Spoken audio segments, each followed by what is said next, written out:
This is a video about Robert Kiyosaki on how to make more money and get filthy rich.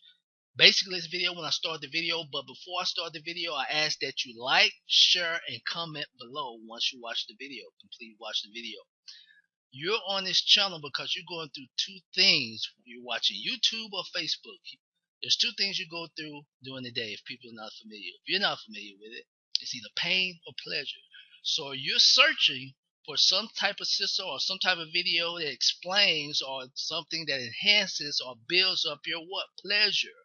So this here tells you basically about the four quadrants of income in life.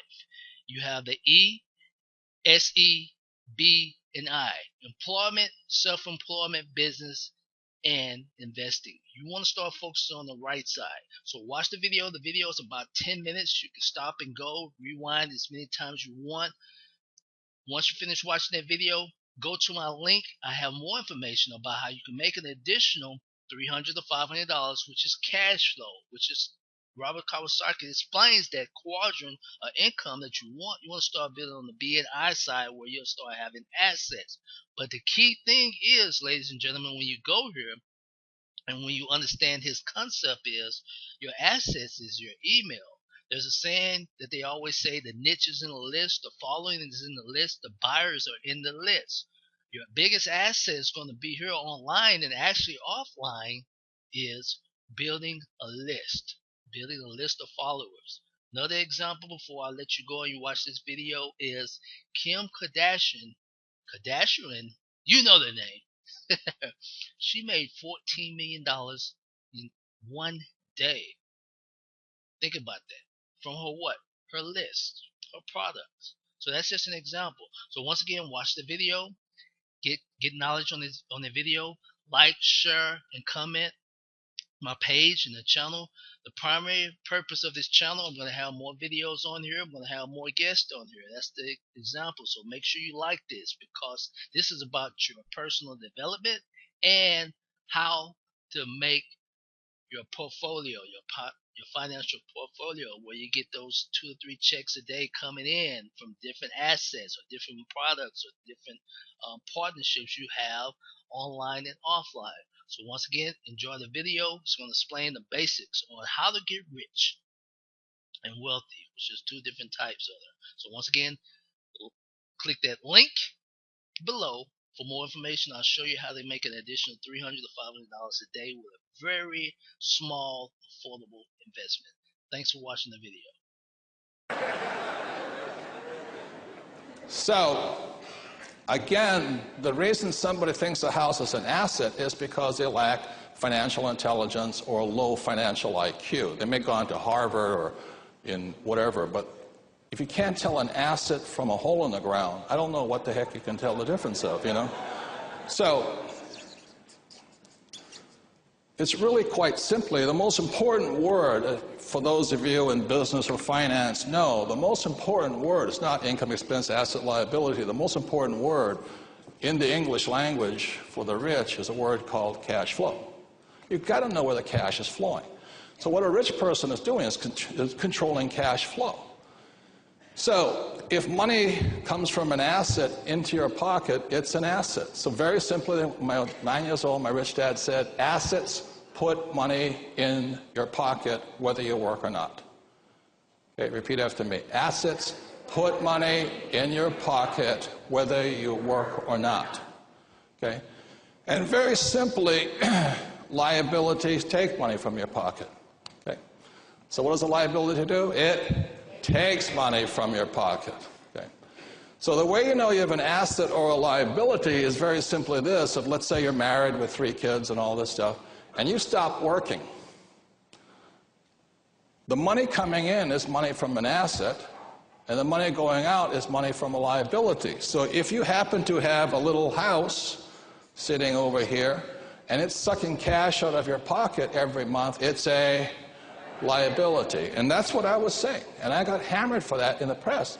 Today, with the subprime mess, you know, it's proven that millions and millions and millions of people who thought they were buying the asset, the American dream, were really buying a liability. And it's not that real estate is good or bad. You see, on the other side of here, if you move this house over here, and every month after paying all your expenses, it puts money in your pocket, then it's an asset. So anything can be an asset or a liability. It's not real estate. It's nothing like this. You know, I write this book here, and it's been a New York Times bestseller for almost 7 years now.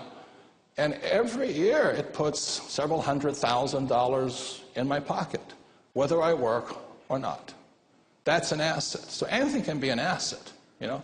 So when I was doing this talk in Singapore, and I said, how many of you can name an asset? And this woman raised her hand and said, yes, what's your asset? She says, my husband.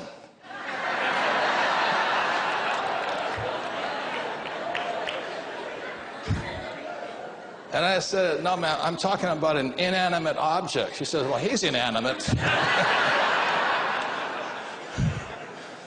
So just think of it this way. Assets, put money in your pocket. Liabilities, take money from your pocket.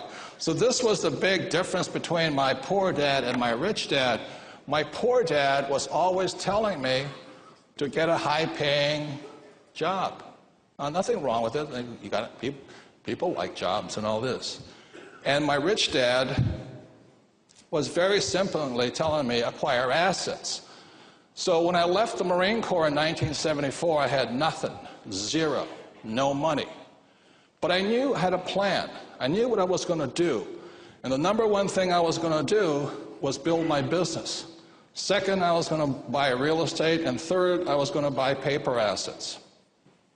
Today, also commodities, gold, silver, oil, and gas. Okay?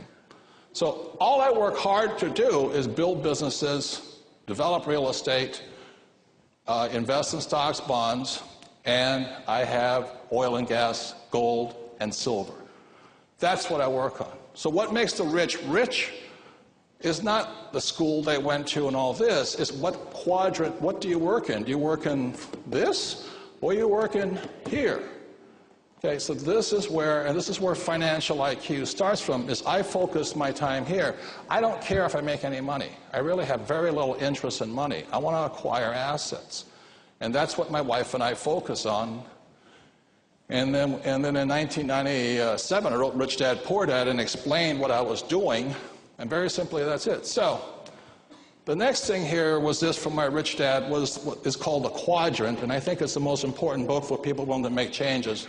And the quadrant stands for employee, S stands for small business specialist, like a doctor, S for psycho, B stands for big business, and I stands for investor. So the other difference was my poor dad always said to me, and he said, son, go to school so you can get a job. So from the time most people are born, they're programmed to be employees, to work for the rich. And that's the difference. It was my mom, I used to fight with my dad. By the time I was in high school, I'd just fight with him saying, I don't want to be an employee. You know, I just don't want to do it. And I was flunking out of high school and all this stuff because I couldn't write, which is interesting. But so my mom finally intervened, and my mom was a registered nurse. And she says, Robert, you know, stop arguing with your dad. If you want to be rich, go to school and become a doctor. I said, Mom, there's only one problem. She says, what's that? I says, doctors are smart. She says, you got a good point there. You know, you don't. So early on in my life, I knew I wasn't going to survive here. It was obvious to me. So I've only had a job for 4 years, and that was with Xerox. I went to Xerox for the skills, an entrepreneurial skill, learn how to sell. So on the other side of it, my rich dad says to me, he says, Robert, are you basically lazy? I said, yeah. And he says, are you incompetent? I said, yeah. And you're not very bright, are you? I said, no. He says, good, you'll do well in business here.